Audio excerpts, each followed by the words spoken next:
To assess the oral hygiene status of a mouth or oral cavity, there are certain scientific methods to do that, and it has been devised. Those scientific methods are called as oral hygiene index. As you know, what is index? It is just a measurement. So this oral hygiene index is about the measurement of the hygiene status of an oral cavity. This oral hygiene index was first devised in 1960s by John C. Green and Jack R. Vermeulen to assess the oral cavity status in a scientific way.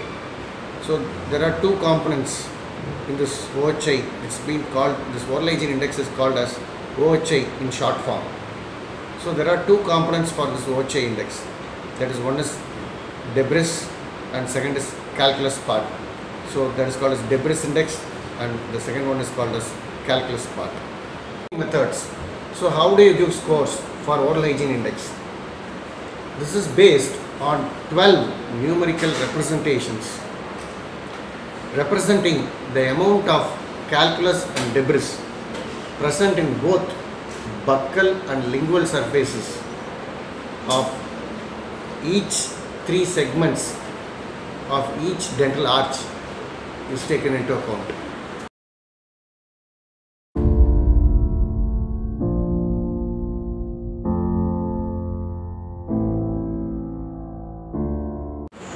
Each segment is examined for debris and calculus.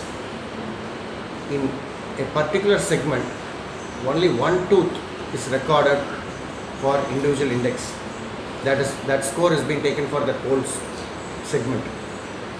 In that segment, the single tooth which you are going to examine is being selected based on the maximum area of the tooth when it is covered by debris or calculus. That means nothing but all the segments you are going to check for debris and calculus, first thing. Second thing, when you take particularly one segment, in that only one tooth you are going to take as a representation for that whole segment.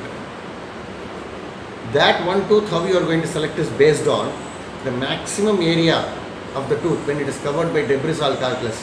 That means in that segment, which tooth is being most extensively covered with debris or calculus is being selected. So this forms the basis for scoring.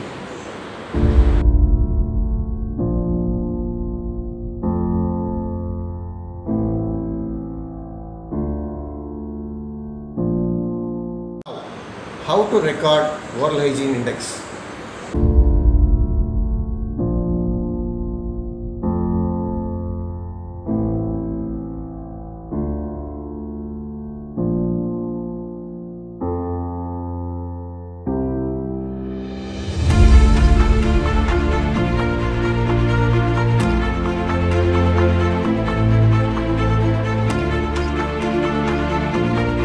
Definition for oral debris. Oral debris is defined as a soft foreign matter on the surface of the teeth consisting of mucin, bacteria and food, and varying in color from greyish white to green or orange. So the criteria for classifying oral debris: 2 scores should be allotted or assigned to each segment in which the permanent tooth are fully present and erupted. 1 score for the buccal side or buccal surface having the maximum surface covered by debris. Second, 1 more score given to the lingual area or the lingual side or lingual surface similarly covered by more debris. Of dental calculus. Dental calculus is defined as a deposit of inorganic salts composed primarily of calcium carbonate and phosphate mixed with food debris, bacteria and disseminated epithelial cells.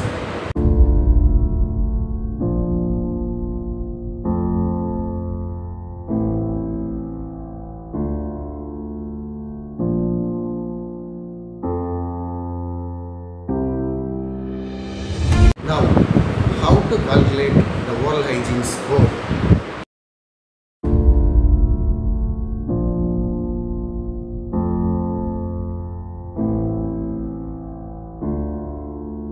Advantages and disadvantages of this oral hygiene index. Advantages. First advantage.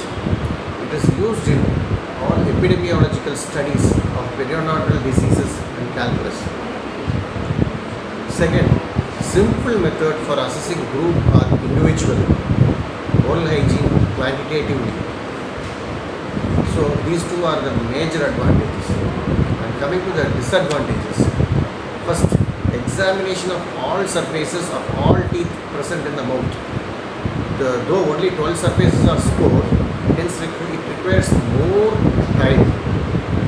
Second, it is time consuming because it cannot be used in epidemiological survey. That means when a person goes for direct survey in the ground level, to record all the 12 tooth for the scores is really more cumbersome and time consuming. So even in epidemiological surveys it is going to be a little bit difficult. So third thing is it cannot be used for mixed dentition. Fourth, when the same index has been recorded by many people or else individual persons, the inter or intra examiner variability is more. That means if a single person records the same index multiple times, the score will be varying. So there is a big intra-examiner variability. Then even if different people are measuring the same index, there is a lot of difference in their scores. So there is a lot of inter-examiner variability also. So this is the advantages and disadvantages of this index.